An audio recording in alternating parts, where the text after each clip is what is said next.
Sir, मैंने एक कहानी लिखी है। अच्छा, दिखाओ। विभू, तुमने कहानी तो बहुत अच्छी चुनी है, पर उसको लिखने में कुछ कमियां रह गई हैं। इसका मतलब मैं कहानी नहीं लिख सकता? अरे अरे अरे, मैंने ऐसा कब कहा? चलो, मैं तुम्हें कुछ बातें बताता हूं जिनको ध्यान में रखकर तुम अच्छी कहानी लिख पाओगे। विभू तो अध्यापक जी से सीख लेगा कि अच्छी कहानी कैसे लिखते हैं।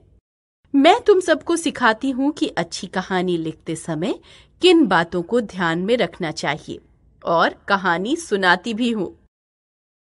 वैसे तो कहानी लिखने के कोई निश्चित नियम नहीं है, परंतु निम्नलिखित कुछ बातों का ध्यान अवश्य रखना चाहिए। कहानी लिखने से पहले उसकी रूपरेखा बना ले। कहानी की भाषा सरल, रोचक व उत्सुकता पैदा करने वाली होनी चाहिए। कहानी छोटे छोटे अनुच्छेदों में लिखी जानी चाहिए। कहानी में क्रमबद्धता का विशेष ध्यान रखना चाहिए। कहानी से मिलने वाली शिक्षाएं कहानी के अंत में जरूर होनी चाहिए। अकबर बादशाह के दरबार में एक करामाती ठग आया। उसने वहां अनेक करतब दिखाए और सबकी प्रशंसा प्राप्त की। फिर अकड़ कर बोला, मैं जो करके दिखा रहा हूं, वो यदि कोई करके दिखाए तो मैं हार मान लूंगा। यदि आप में से कोई ना कर पाए तो आप सब हारे हुए माने जाएंगे। तब मैं जो चाहूंगा बादशाह को वो देना पड़ेगा। जो कुछ करतब ठग ने दिखाए थे उनका उसे भली प्रकार अभ्यास था और वे उसने सीखे हुए थे। दरबारियों में से कोई भी उन कठिन करतबों को नहीं कर सकता था। दरबार में चुप्पी देखकर ठग अभिमान से भर उठा। वह बोला, आप जो कुछ कर सकते हैं वो मैं करके दिखा सकता हूं, पर मैं जो कुछ कर सकता हूं आप नहीं कर सकते। इसीलिए आप लोग अपनी हार मानिए। बादशाह भी ये स्वीकार करें कि उनके दरबार में मेरी चुनौती पूरी करने वाला कोई नहीं है। बादशाह अकबर बोले, बीरबल जो कर सकता है वो तुम भी नहीं कर पाओगे।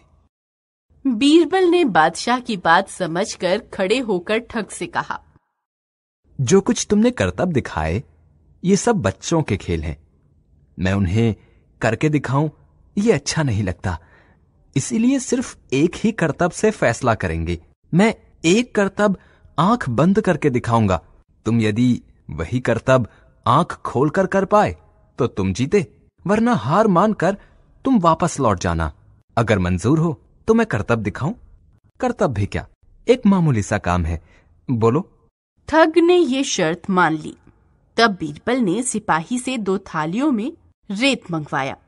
एक थाली का रेत बीरबल ने आंखें बंद करके अपनी आंखों में डाला। फिर रेत साफ करके आंखें खोल दी और बोला, अब तुम्हारी बारी है। दूसरी थाली के रेत से यही काम तुम अपनी आंखें खोलकर करोगे। वह घबरा गया।